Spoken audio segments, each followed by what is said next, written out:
प्यारे बच्चों, अर्थशास्त्र के दूसरे अध्याय उपभोक्ता के व्यवहार के सिद्धांत के इस दूसरे भाग में हम आपका स्वागत करते हैं। उपभोक्ता के व्यवहार का सिद्धांत में के पहले अध्याय में पहले भाग में आपने उपयोगिता का अर्थ, कुल एवं सीमांत उपयोगिता ह्रासमान नियम, मांग एवं मांग वक्र के विषय में समझा। इस अध्याय के इस भाग में आप क्रमवाचक उपयोगिता विश्लेषण, अनधिमान वक्र, सीमांत प्रतिस्थापन दर एवं अनधिमान वक्र की आकृति, एक दिश अधिमान एवं अनधिमान मानचित्र, अनधिमान वक्रों के लक्षण और विशेषताओं के विषय में समझेंगे। पिछली कक्षा में आपने उपयोगिता के गणनावाचक दृष्टिकोण के विषय में पढ़ा था। अब इस कक्षा में आप क्रमवाचक उपयोगिता विश्लेषण के विषय में समझेंगे। प्रोफेसर एलन एम हिक्स के अनुसार वास्तविक जीवन में हम किसी वस्तु से प्राप्त उपयोगिता को माप नहीं सकते। अधिक से अधिक हम कम या अधिक संतुष्टि के आधार पर वस्तुओं को क्रम दे सकते हैं, अर्थात हम वस्तुओं को क्रम दे सकते हैं। नोट कीजिएगा, जैसे हम ये नहीं बता सकते कि हमें इस वस्तु से 50 की बराबर उपयोगिता मिलती है, बस हम ये कह सकते हैं कि इस वस्तु से ए वस्तु से हमें ज़्यादा उपयोगिता मिलती है और बी वस्तु से हमें कम उपयोगिता मिल सकती है। इसको हम क्रम दे सकते हैं। हम ये नहीं कह सकते कि हमें इस वस्तु से इतनी इकाई उपयोगिता मिलती है, क्योंकि उपयोगिता एक मनोवैज्ञानिक दृष्टिकोण है। यही इन विचारकों का मुख्य केंद्र बिंदु रहा कि चूंकि उपयोगिता एक मनोवैज्ञानिक अवधारणा है, इसलिए हम उसको माप सकते ही नहीं है। इसलिए हम उपयोगिता को केवल क्रम दे सकते हैं। हम ये कह सकते हैं कि ये चीज़ हमारे लिए ज़्यादा ज़रूरी है और ये वस्तु हमारे लिए कम ज़रूरी है, इसलिए हम उस उपयोगिता को क्रम दे सकते हैं। हम क्या करते हैं कि जब हम उपयोगिता को क्रम देते हैं तो कई वस्तुओं के बीच में अपने आप को तटस्थ कर लेते हैं। जैसे कि हमने क्रम दे दिया कि हम इन दो वस्तुओं के संयोग से हमें एक समान संतुष्टि मिलती है, इन दो वस्तुओं के उपभोग से हमें एक समान संतुष्टि मिलती है। तो ये जो उपभोक्ता विभिन्न वस्तुओं के जो सेट है, तो उनके बीच उपभोक्ता अपने आप को तटस्थ बना लेता है। तो ये उपभोक्ता को एक समान संतुष्टि प्रदान करने वाले बंडलों को, जिनके बीच उपभोक्ता तटस्थ है, उनको ही हम जब एक लाइन के रूप में दिखाते हैं, उसको हम क्या कहते हैं? अनधिमान वक्र।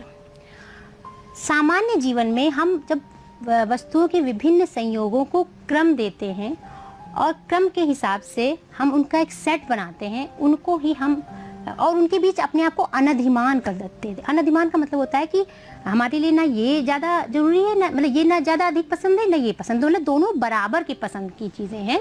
तो उन्हीं इकाइयों के जो सेट्स हैं, उनको ही हम अनधिमान तालिका के अंतर्गत दर्शा रहे हैं। जैसे मान लीजिए कोई एक संयोग है, उदाहरण दिया गया है कि हमें 1 केला मिलता है या 15 आम, हमें 2 केले मिलते हैं या 12 आम, हमें 3 केले मिलते हैं या 10 आम, या हमें 4 केले मिलते हैं या 9 आम। ठीक, हम उन दोनों के बीच में क्या है? तटस्थ। तटस्थ मीन्स हमको उन दोनों से एक समान उपयोगिता प्राप्त हो रही है। अच्छा, तो ये जो 2 वस्तुएं हैं जिनके बीच में हमें एक समान उपयोगिता मिल रही है, उनके बीच में हम लोग क्या है? वास्तव में अनधिमान है। हम उनके बीच में क्या है? अनधिमान। मतलब ना तो हमें ये जितनी समान उपयोगिता दे रहा है, उतना ही ये भी सेट उतना ही समान उपयोगिता दे रहा है, उतना ही सी सेट भी हमें उतनी ही उपयोगिता दे रहा है, और डी सेट भी उतनी ही उपयोगिता दे रहा है। तो इन चारों संयोगों के बीच में उपभोक्ता क्या है? अनधिमान है। क्या है? अनधिमान, मतलब तटस्थ है। अब इसको हम एक रेखा के रूप में प्रस्तुत करते हैं।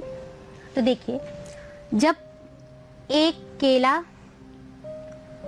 और 15 आम खा रहा था तो वो ए बिंदु पर था, 2 केले और 12 आम पे बी बिंदु पे, 3 केले और 10 आम सी बिंदु, और डी में 4 केले और 9 आम पे डी बिंदु। इन सभी बिंदुओं को जब हमने मिलाया तो जो हमें ये रेखा प्राप्त हुई वो क्या है? यही क्या है? तटस्थता रेखा भी कहते हैं इसको, या अनधिमान वक्र, अनधिमान वक्र या तटस्थता रेखा। इन सभी बिंदुओं के बीच में व्यक्ति तटस्थ है, अर्थात ए बिंदु जितना उपयोगिता दे रही, बी बिंदु भी उतनी उपयोगिता दे रही, सी बिंदु भी उतनी ही उपयोगिता दे रही है, और डी बिंदु भी उतनी ही उपयोगिता दे रही है। इन सभी बिंदुओं के बीच में जो उपभोक्ता है वो तटस्थ है। अब एक चीज आपने देखी होगी, जब हम केला, एक वस्तु की मात्रा घटाते हैं तो दूसरी वस्तु की मात्रा बढ़ाते हैं, या हम ऐसे इसको ऐसे कह सकते हैं कि जब हमको एक वस्तु की मात्रा बढ़ानी होती है तो वो तभी हो सकती है जब हम दूसरी वस्तु की मात्रा घटाएं। ऐसा क्यों करते हैं हम लोग? ऐसा इसलिए करते हैं कि तभी हमें समान उपयोगिता मिलेगी। भाई हम समान उपयोगिता, भाई जब हमें ज़्यादा वस्तु हम उपभोग करेंगे तो जाहिर सी बात है उपयोगिता भी हमें ज़्यादा मिलने लगेगी। तो इसलिए समान तटस्थता वक्र में बने रहने के लिए आवश्यक है कि हम अगर एक वस्तु की मात्रा बढ़ाएं तो दूसरी वस्तु की मात्रा घटाएं। तो जो एक वस्तु की मात्रा बढ़ाते हैं और दूसरी वस्तु की मात्रा घटाते हैं उसको क्या कहते हैं? प्रतिस्थापन की दर। क्या कहते हैं? प्रतिस्थापन की दर।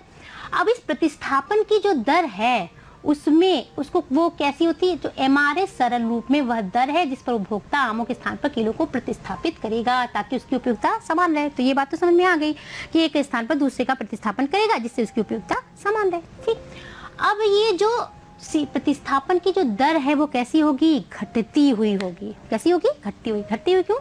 हम जब डेल्टा एक्स बढ़ाना है तो हम डेल्टा वाई जो उसके स्थान पर उसको घटाएंगे, डेल्टा वाई को घटाएंगे। मान लीजिए, सॉरी, डेल्टा मतलब होता है परिवर्तन। एक चीज बता दें, ये डेल्टा का मतलब ये किसका साइन है? ये परिवर्तन का साइन है।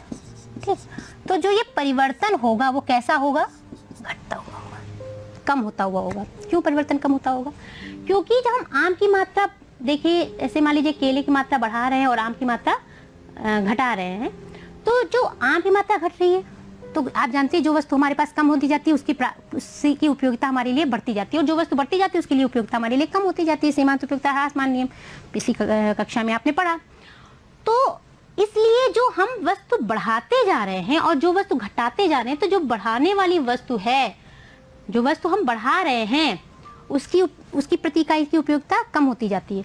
तो जो प्रतिस्थापन हम कर रहे हैं, जो प्रतिस्थापन हम कर रहे हैं वो हमेशा क्या होता है? घटता हुआ होता है। ये देखिए यहाँ पर 3 आम के बदले में हमें 1 केला मिला, उसके बाद हमने आम की मात्रा और घटा दी, 2 आम के बदले में हमें 1 केला मिला, उसके बाद हमें 1 ही आम के बदले में हमने 1 केला लिया। क्यों?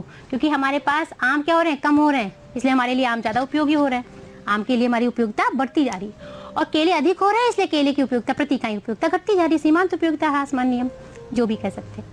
तो इसकी वजह से हमारी जो प्रतिस्थापन की दर होती है वो क्या होती है? घटती हुई होती है। जो सीमांत प्रतिस्थापन दर होती है वो क्या होती है? घटती हुई होती है, जिसको हमने अभी पीछे चित्र में देखिए, इसीलिए सीमांत प्रतिस्थापन दर घटती हुई है। इसको आप ऐसे भी देख सकते हैं। देखिए, ये देखिए, ये जो है जो सीमांत प्रतिस्थापन दर है वो घटती हुई है। देखिए ये इससे छोटा, ये इससे छोटा, ये देख रहे हैं? तो ये सीमांत प्रतिस्थापन दर हमारी घटती है। क्यों घटती है? क्योंकि केले की मात्रा बढ़ रही है और आम की मात्रा कम हो रही है। तो जाहिर सी बात है जो वस्तु की मात्रा कम हो रही है उसकी हमारे लिए उपयोगिता अधिक होती है। हम उसके लिए ये क्या, या ये इसको ऐसे कहते हैं तो ज़्यादा अच्छे से समझ में आएगा कि हम अब केले की अधिक इकाइयों के लिए कम मूल्य दे रहे हैं। वो मूल्य किस रूप में दे रहे हैं? आम के रूप में। आम के रूप में उस वस्तु की कम मात्रा दे रहे हैं, कम मूल्य दे रहे हैं। तो आम का वो जो मूल्य है वो लगातार क्या हो रहा है? कम होता जा रहा है। हम आम के रूप में कम मूल्य देना पसंद कर रहे हैं। ठीक, अब ये तो हो गई बात स्थानापन्न, सॉरी, सामान्य वस्तु की। सामान्य वस्तु के संदर्भ में जो अनादिमान वक्र होता है वो ऐसे होता है, कॉन्वेक्स टू ओरिजिन। मतलब जो सीमांत प्रतिस्थापन दर होती है वो क्या होती है? घटती हुई होती है। ठीक, घटती हुई होती है, कम होती हुई होती है। पर अनादिमान वक्र की सामान्य आकृति जो होती है वो क्या होती है? उद्गम के प्रति उत्तल होती है। पर स्थानापन्न वस्तुओं के में ये क्या होती है? वक्र एक सीधी रेखा के रूप में होती है। वक्र जो स्थानापन्न वस्तुएं होंगी, स्थानापन्न मतलब जो एक दूसरे से पूर्ण स्थानापन्न हो जाए। जैसे एक उदाहरण इसमें दिया है कि 5 रुपए के नोट और 5 रुपए के सिक्के। हमें चाहे 5 रुपए का नोट दे दो, चाहे 5 रुपए का सिक्के, हमारे लिए समान ही रूप से उपयोगी है। तो 5 रुपए के नोट और 5 रुपए के सिक्के के बीच में जो प्रतिस्थापन की दर होगी वो क्या होगी? वो होगी इकाई के बराबर। इकाई के बराबर क्यों होगी? क्योंकि वो दोनों पूर्ण स्थानापन्न है और हमारे लिए उनकी उपयोगिता घटती हुई नहीं होगी। इसलिए जो इसमें जो दो स्थानापन्न वस्तुओं के बीच में जो अनधिमान वक्र बनता है वो क्या होता है? एक सीधी रेखा के रूप में बनता है। और सीधी रेखा में बनने का कारण क्या होता है? क्योंकि जो उनमें प्रतिस्थापन की दर होती है वो क्या होती है? एक इकाई के बराबर होती है। तो इकाई के बराबर प्रतिस्थापन दर होने की वजह से ही पूर्ण स्थानापन्न वस्तुओं की जो रेखा होती है, पूर्ण स्थानापन्न वस्तुओं के बीच की जो अनधिमान रेखा होती है वो एक सीधी रेखा के रूप में होती है। ये तो हो गई बात पूर्ण स्थानापन्न वस्तुओं के संदर्भ में। बच्चों, अब हम देखेंगे अनधिमान मानचित्र। अनधिमान मानचित्र क्या है? अनधिमान मानचित्र से तात्पर्य है अनधिमान वक्रों का एक परिवार। अनधिमान मानचित्र से क्या तात्पर्य है? वक्रों का एक परिवार। एक परिवार में जाहिर सी बात है कई सदस्य होते हैं। तो आपने अभी तक पढ़ा था क्या? अनधिमान वक्र, केवल एक अनधिमान वक्र, परिवार कई लोग। तो जब कई अनधिमान वक्र हों तो उनको हम क्या कहते हैं? अनधिमान वक्रों का एक परिवार। अनधिमान वक्रों का एक परिवार जैसे IC1, IC2, IC3 in difference कर फर्स्ट, सेकंड और थर्ड। कई अनधिमान वक्रों के जब समूह को एक साथ एक ही चित्र में दिखाते हैं, ध्यान दीजिएगा, जब एक ही चित्र में दिखाते हैं तो उसको हम क्या कहते हैं? अनधिमान मानचित्र। ठीक। अब आप अनधिमान मानचित्र में ये देख रहे होंगे, ये देख रहे हैं अनधिमान मानचित्र में एक चीज देख रहे हैं। ये चीज देखने का ये जो शो होता है उसका मतलब क्या है कि जो ये अनधिमान वक्र है उससे ये अनधिमान वक्र उच्च स्थिति को प्राप्त है, मतलब उपयोगिता के उच्च स्तर को बता रहा है। ये जो है वो उपयोगिता के उससे भी अधिक उच्च स्तर को बता रहा है। तो अनधिमान जो वक्र होते हैं वो जितनी ज्यादा ऊपर होंगे, ऊपर वाले जो अनधिमान वक्र हैं वो नीचे वाले अनधिमान वक्रों की तुलना में अधिक उपयोगिता के स्तर को प्रदान करते हैं। इनको जो है इसीलिए इस एरो के द्वारा दिखाया गया है कि उच्च अनधिमान वक्र उपयोगिता के उच्च स्तर को प्रदान करते हैं। अब अगली बात आइए, एक बहुत ही इंपॉर्टेंट चीज है ये, एक दिष्ट अधिमान। क्या चीज? एक दिष्ट, बहुत इंपॉर्टेंट चीज है और इसको आप अगर बहुत ही आसानी से समझ लेंगे, यदि पहले तो इसका अर्थ देखिए कि इसका क्या कहता है ये। यदि उपभोक्ता किसी दो बंडलों में उस बंडल को अधिमान देता है जिसमें किसी एक वस्तु की अधिक मात्रा हो, एक वस्तु की अधिक मात्रा हो और दूसरे बंडल की तुलना में दूसरी वस्तु की कम मात्रा ना हो। ध्यान दीजिएगा, एक वस्तु की अधिक मात्रा हो और दूसरे वस्तु की कम मात्रा ना हो तो उसको क्या कहते हैं? उसको कहते हैं एक दिष्ट अधिमान। मान लीजिए दो वस्तुएं हैं, दो संयोग हैं, ए संयोग और बी संयोग। ठीक। ए संयोग में एक वस्तु की 7 इकाइयां हैं और दूसरे वस्तु की 8 इकाइयां। ठीक। बी संयोग में एक वस्तु की 7 ही इकाइयां हैं पर दूसरे वस्तु की 6 इकाइयां हैं। ठीक। तो आप किस संयोग को लेना पसंद करोगे? किस संयोग को? जाहिर सी बात है ए संयोग को। क्यों लेना पसंद करोगे? इसलिए लेना पसंद करोगे क्योंकि इसमें वस्तुएं ज्यादा हैं और अर्थशास्त्र का एक नियम होता है कि जो अगर वस्तुएं ज्यादा हैं तो जाहिर सी बात हमें उपयोगिता भी ज्यादा मिलेगी। यही बात एक दिष्ट अधिमान कहता है।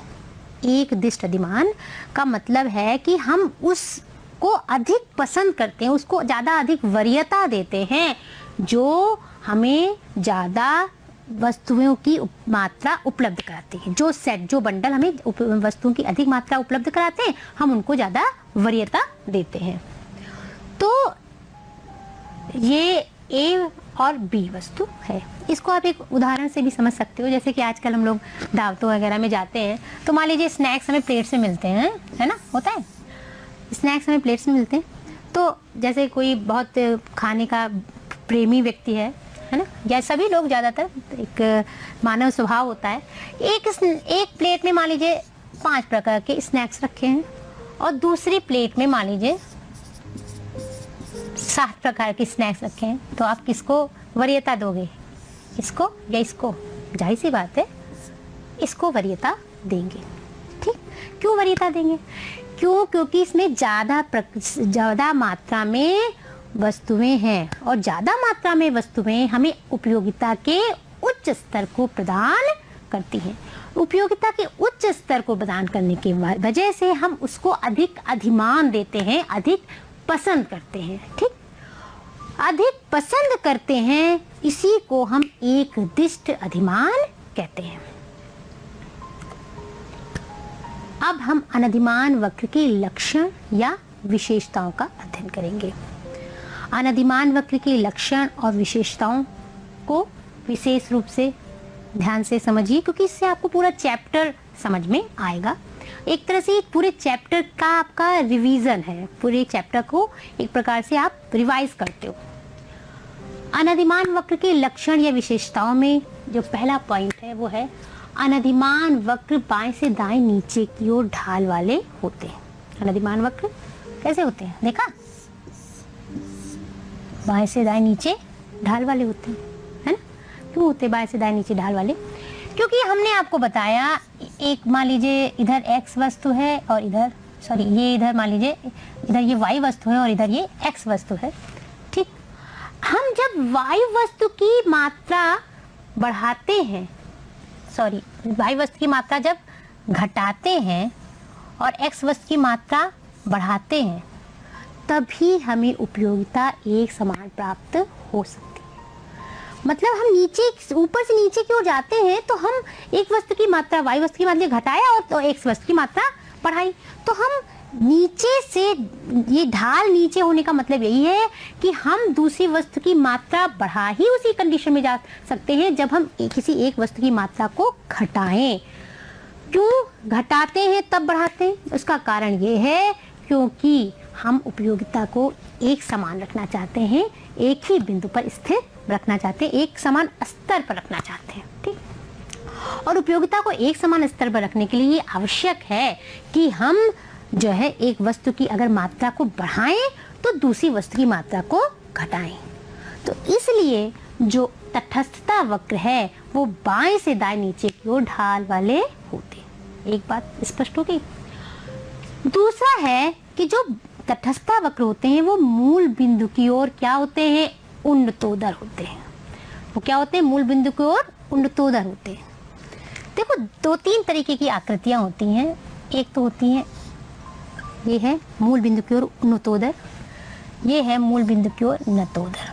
दोनों चीजें समझ लीजिए, तब आपको उन्नतोदर समझ में आएगा। देखो, उन्नतोदर होने का मतलब होता है कि जब हम एक, जाहिर सी बात है, जब बाएं से दाएं नीचे की ओर गिर रहे हैं तो एक की मात्रा बढ़ रही है और दूसरी की मात्रा कम हो रही है। तो उन्नतोदर होने का मतलब होता है कि जब हम किसी एक वस्तु की मात्रा बढ़ा रहे हैं और दूसरे वस्तु की मात्रा घटा रहे हैं, तो जिस वस्तु की मात्रा हम बढ़ा रहे हैं और जिस वस्तु की मात्रा घटा रहे हैं, तो आपस में वो एक दूसरे प्रतिस्थापित हो रही है ना। तो जो ये प्रतिस्थापित हो रही है वस्तु, एक के स्थान पर दूसरे वस्तु का प्रयोग कर रहे हैं, एक वस्तु के स्थान पर दूसरे वस्तु को लगा रहे हैं, तो जो ये दर है, प्रतिस्थापन वाली जो दर है, वो क्या होगी? वो घटती हुई होगी। जो पीछे हमने आपको समझाया है, सीमांत प्रतिस्थापन दर क्या होती है? घटती हुई होती है ना। सीमांत प्रतिस्थापन दर घटती हुई होने की वजह से जो उपयोगिता है, जो ये अनधिमान वक्र का जो ढाल है वो कॉन्वेक्स टू ओरिजिन होता है। तो कॉन्वेक्स टू ओरिजिन ढाल ज़्यादातर सभी वस्तुओं का होता है और केवल हमने आपको एक पीछे एक उदाहरण दिया था, केवल स्थानापन्न वस्तुओं के संबंध में ऐसा होता है कि वो सीधी रेखा होता है। बाकी सामान्य वस्तुओं के संबंध में जो ये अनादिमान वक्र का जो ढाल होता है वो कॉन्वेक्स टू ओरिजिन होता है, मूल बिंदु की ओर उन्नतोदय होता है। इसका मुख्य कारण क्या है? सीमांत प्रतिस्थापन दर घटती हुई होती है। ठीक, स्पष्ट हो गया। फिर उच्च अनधिमान वक्र उपयोगिता के उच्च स्तर को प्रदान करता है।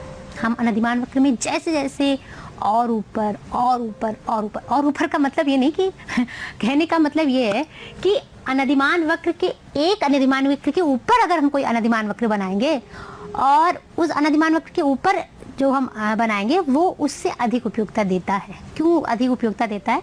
कि जब हम अनधिमान वक्र, जैसे मान लीजिए ये कई अनधिमान वक्र बनाए, ठीक, अब इस अनधिमान वक्र में देखिए, मान लीजिए हम ये आम की मात्रा तीनों अनधिमान वक्र में हम समान रख रहे हैं, ठीक, पर जो केले की मात्रा है वो इसमें, इससे बढ़ती जा रही है।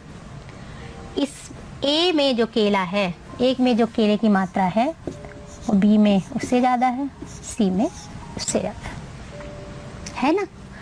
तो जब ज़्यादा है तो क्या होगा? जब आपको कोई वस्तु ज़्यादा मात्रा में प्रयोग करने को मिलेगी तो आप क्या करोगे? क्या होगा उससे? आपको उपयोगिता अधिक मिलेगी, है ना। तो जब आपको उपयोगिता अधिक मिलेगी तो जाहिर सी बात है कि आप उपयोगिता के उच्च स्तर पर हो जाओगे। और अनधिमान वक्र, एक अनधिमान वक्र जो है वो उपयोगिता के एक ही स्तर को व्यक्त करता है। तो अनधिमान वक्र जब उपयोगिता के एक ही स्तर को व्यक्त करता है तो हम उच्च स्तर को व्यक्त करने के लिए दूसरे अनधिमान वक्र पर, फिर तीसरे अनधिमान वक्र पर जाते हैं। तीसरी विशेषता है, दो अनधिमान वक्र एक दूसरे को कभी नहीं काटते। दो अनधिमान वक्र एक दूसरे को कभी नहीं काटते। क्यों नहीं काटते भाई? इसलिए नहीं काटते, अगर दो अनधिमान वक्र हैं वो एक दूसरे को काटेंगे तो वो कोई ना कोई ऐसा बिंदु होगा जो दोनों अनधिमान वक्रों में समान होगा। मतलब दोनों अनधिमान वक्रों पर, दो अनधिमान वक्रों पर एक ही बिंदु दो अनधिमान वक्रों पर होगा और एक अनधिमान वक्र उपयोगिता के एक स्तर को बताता है। तो जब एक दो अनधिमान वक्रों पर पहुंच जाएगा तो ये अनधिमान वक्रों की मूल सिद्धांत के विरुद्ध बात होगी। और एक अनधिमान वक्र उपयोगिता के केवल एक स्तर को बताता है। और इसके अलावा अनधिमान वक्र अगर जैसे मान लीजिए इसमें ए बिंदु, इसमें भी है, IC1 पर भी और IC2 पर भी, है ना। तो IC1 उपयोगिता के एक स्तर को बता रहा है, IC2 दूसरे स्तर को बता रहा है। तो ये कह रहा है ना कि ये इस एक तरह से IC1 उपयोगिता के उच्च स्तर को बता रहा है। तो इसलिए ये एक तर्क संगत बात नहीं है, एक असंगत बात है कि एक अनधिमान वक्र, एक बिंदु दो अनधिमान वक्रों पे चला जाए और वो उपयोगिता के दो अलग अलग स्तरों को बताए जो अनधिमान के सिद्धांत के खिलाफ है। अनधिमान वक्र कभी अक्ष को स्पर्श नहीं करते। जो अनधिमान वक्र है वो कभी अक्ष को स्पर्श नहीं करते, ना वो y अक्ष को ना x अक्ष को। क्यों नहीं अक्ष को स्पर्श करते? क्योंकि अनधिमान दो संयोगों को बताता है। क्या बताता है? संयोगों को। और संयोग के लिए दोनों वस्तुओं की आवश्यकता है, एक वस्तु की आवश्यकता नहीं है, दोनों। तो अब इसका मतलब है कि इससे हम x की शून्य मात्रा प्रयोग करें, इसका मतलब है कि हम x की शून्य मात्रा, इसका मतलब है y की शून्य मात्रा। और हम संयोग का मतलब होता है दो वस्तुओं की मात्रा। तो इस तरह से आज आपने पढ़ा अनधिमान वक्र, क्रमवाचक उपयोगिता किसे कहते हैं, अनधिमान वक्र क्या है, सीमांत प्रतिस्थापन दर क्या है, एक विशिष्ट अधिमान क्या है, और अनधिमान वक्रों की विशेषताओं को आपने विस्तार से समझा। गृह कार्य है, अनधिमान वक्र से क्या तात्पर्य है, सीमांत प्रतिस्थापन दर क्या है, अनधिमान मानचित्र से आप क्या समझते हैं, एक विशिष्ट अधिमान क्या है, अनधिमान वक्र की मुख्य विशेषताएं क्या है। तो बच्चों, इस पाठ से संबंधित जो गृह कार्य है उसको आप घर में करिएगा। और यदि पाठ से